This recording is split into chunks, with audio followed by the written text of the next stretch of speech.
Hello students, आज मैं AI प्रीलिप्को के ट्रिग्नोमेट्रिक इनइक्वालिटी वाले सेक्शन से कुछ प्रॉब्लम्स करवाऊंगा और वो प्रॉब्लम फंक्शंस चैप्टर में डोमेन के पॉइंट ऑफ व्यू से बहुत ही इंपॉर्टेंट होते हैं ट्रिग्नोमेट्रिक इनइक्वालिटीज के। तो सबसे पहले मैं बिल्कुल लास्ट से प्रॉब्लम कंसिडर करता हूं, प्रॉब्लम नंबर 278। मैंने देखा कई सारे बच्चों को इस क्वेश्चन में बहुत दिक्कत होती है, जबकि ये एक ओरल प्रॉब्लम है।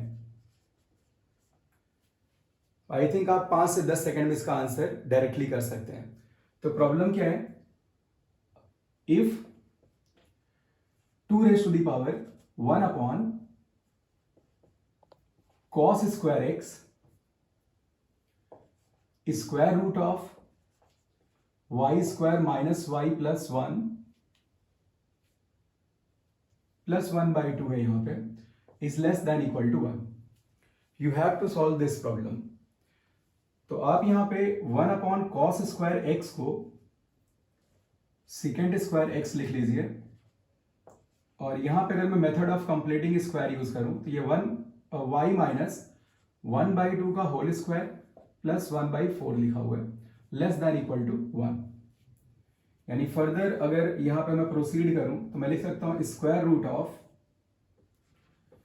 वाई माइनस 1/2 का square plus 1/4 will be less than equal to 2 raised to the power secant square x।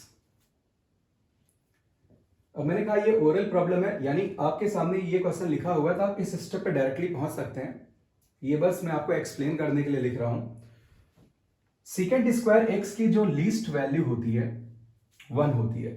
हमें पता है कि secant स्क्वायर x हमेशा 1 से बड़ा होता है। यानी अगर सेकेंड स्क्वायर एक्स की यहां पे मैं लीस्ट वैल्यू पुट करूंगा तो 2 raise to the power sec square x भी लीस्ट होगा, यानी ये पूरा फंक्शन क्या होगा, राइट हैंड साइड वाला मैक्सिमम होगा। यानी साथ ही राइट हैंड साइड की जो ज्यादा से ज्यादा वैल्यू आ रही है वो 1/2 है। और अगर मैं लेफ्ट हैंड साइड की बात करूं तो इसकी कम से, क्योंकि जो रूट के अंदर फंक्शन लिखा हुआ है क्वाड्रेटिक, ये अपवर्ड ओपनिंग का पैराबोला है। आप डायरेक्टली इसकी लीस्ट वैल्यू के लिए -d/4 यूज कर सकते हैं, या आप कंप्लीटिंग स्क्वायर से भी कर सकते हैं। तो मैंने यहां पे कंप्लीटिंग स्क्वायर ही कर रखा है। तो इसकी जो लीस्ट वैल्यू आएगी 1/2 आएगी। कब? जब y की वैल्यू 1/2 हो जाए। तो यानी इस फंक्शन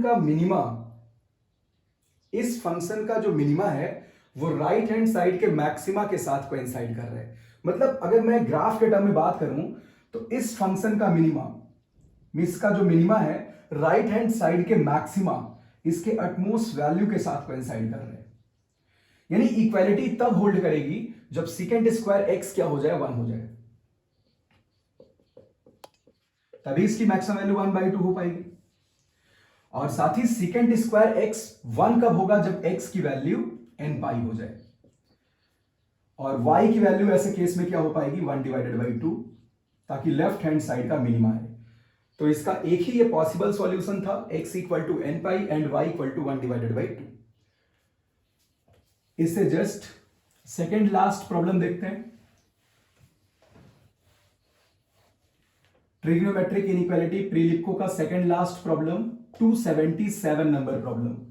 तो प्रॉब्लम नंबर 277 में ऐसा कुछ दिया हुआ है, स्क्वायर रूट 5 - 2 sin x,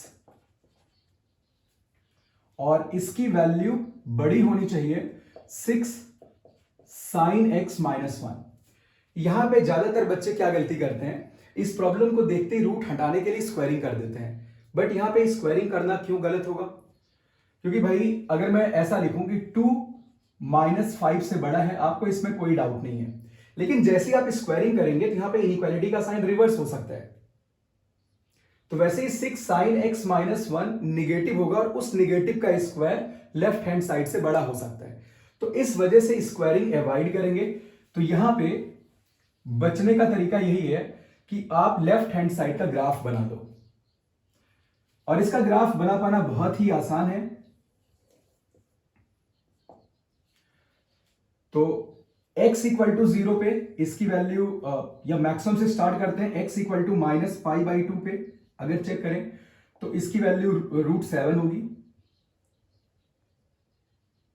बिल्कुल ये अपने मैक्सिमम पे है, और ये डिक्रीज करते करते π/2 पे इसकी वैल्यू कितनी हो जाएगी, √3 हो जाएगी। ये अपने मिनिमम पे चला गया।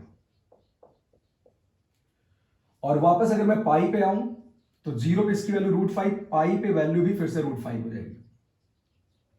और 3π/2 पे वापस से इसकी वैल्यू कितनी हो जाएगी, यही सेम √7। ये वैल्यू √7 हो जाएगी।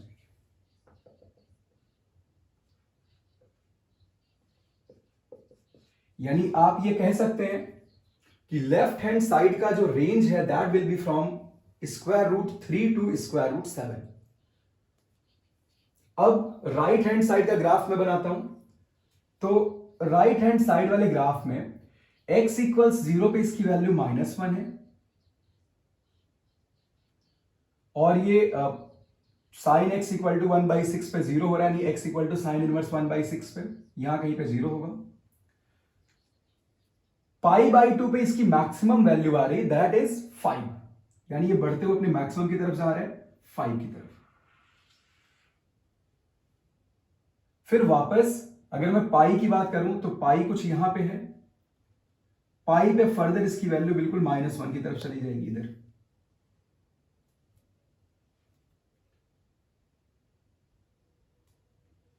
अगर मैं 3π/2 की बात करूं तो बिल्कुल अपने लीस्ट नेगेटिव पे जाएगा यहां पे। अब मैं लेफ्ट में चलता हूं, अगर मैं -π/2 की बात करूं तो बिल्कुल ही अपने लीस्ट पे गया होगा, कुछ इस तरीके से, बिल्कुल ही अपने मिनिमम पे जाएगा। यानी हमने एक कंप्लीट साइकिल के लिए -π/2 से 3π/2 में ग्राफ को बना रखा है। तो आप देख सकते हैं ये जो लेफ्ट हैंड साइड है इसको बड़ा करना है, तो ये बड़ा यहां से यहां है। अगर मैं कंप्लीट साइकिल की बात करूं तो यहां से यहां, यानी इस पॉइंट तक इसकी वैल्यू 6 sin x -1 से बड़ी होगी, और फर्दर इस पॉइंट के बाद जो सेकंड पॉइंट ऑफ इंटरसेक्शन आ रहा है अप टू 3π/2 तक ये बिगर है। यानी ये एक कंप्लीट साइकिल का सॉल्यूशन है, और यही पूरा सिस्टम हर एक 2π साइकिल के बाद रिपीट करेगा। तो सवाल यह कि पॉइंट ऑफ इंटरसेक्शन कैसे निकाला जाए। तो पॉइंट ऑफ इंटरसेक्शन के लिए आप √5 - 2 sin x को आप इक्वेट कर दीजिए 6 sin x -1। आप स्क्वायरिंग करके सॉल्व करना, sin x की दो वैल्यू आएगी, एक sin x की वैल्यू 1/2 आएगी, दूसरी वैल्यू कुछ निगेटिव आएगी, -2/9 या -1/9 के ऑर्डर की आएगी। बट आप निगेटिव वैल्यू कंसीडर नहीं करेंगे क्योंकि स्क्वायर रूट हमेशा पॉजिटिव होता है, और निगेटिव ये निगेटिव हो जाएगा, यानी आपको केवल पॉजिटिव वाली वैल्यू लेनी चाहिए, राइट। सो sin x = 1/2 पे तुम्हें x की वैल्यू क्या मिलेगी, π/6। और दूसरा पॉइंट ऑफ इंटरसेक्शन क्या होगा, 5π/6।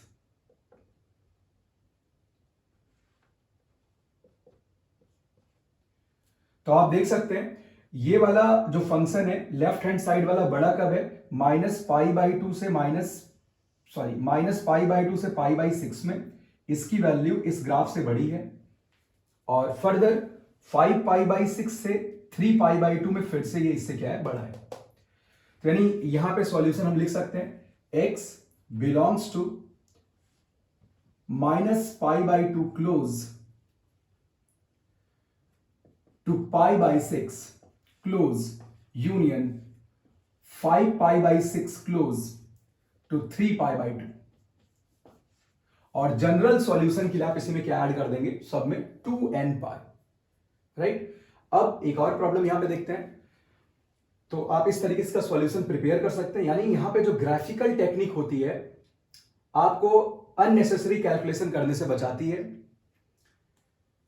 एक और प्रॉब्लम कंसीडर करते हैं जिसमें आप ग्राफ की हेल्प से बहुत जल्दी आंसर कर पाएंगे। तो ये AI प्रीलिको का प्रॉब्लम नंबर 274 है, which is tan square x -1 plus √3 tan x plus √3 is less then 0।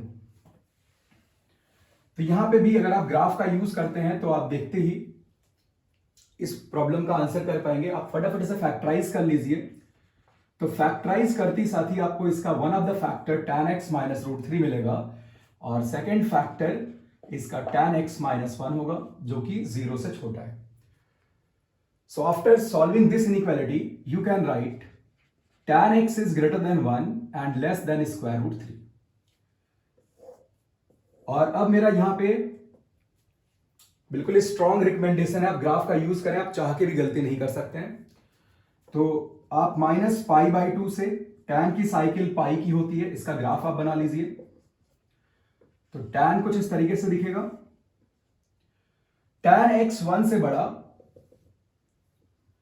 और रूट थ्री से छोटा होना चाहिए, यानी ये tan x का बैंड है कि 1 से रूट थ्री के बीच में होना चाहिए. और tan x 1 कब होता है? पाई बाई 4 में. और रूट थ्री कब होगा? 60 डिग्री यानी पाई बाई 3. तो अगर इसका आउटकम 1 से रूट थ्री है तो जो इनपुट है that will be from pi by 4 to pi by 3. यानी एक साइकिल के लिए आपने यहां सॉल्यूशन लिखा, x जो भी होगा वो पाई बाई 4 से पाई बाई 3 के बीच का होना चाहिए. तो जनरल सॉल्यूशन आप कैसे लिखेंगे? आप इसी में n पाई ऐड कर दीजिए, यानी n pi plus pi by 4, n pi plus pi by 3, जहां पे n कोई भी इंटीजर सेट है. ठीक है, इस तरीके से आप ट्रिग्नोमेट्रिक इनइक्वालिटीज के सारे प्रॉब्लम्स को बाय यूजिंग ग्राफ कर सकते हैं. तो आज की वीडियो में इतना ही. Thank you.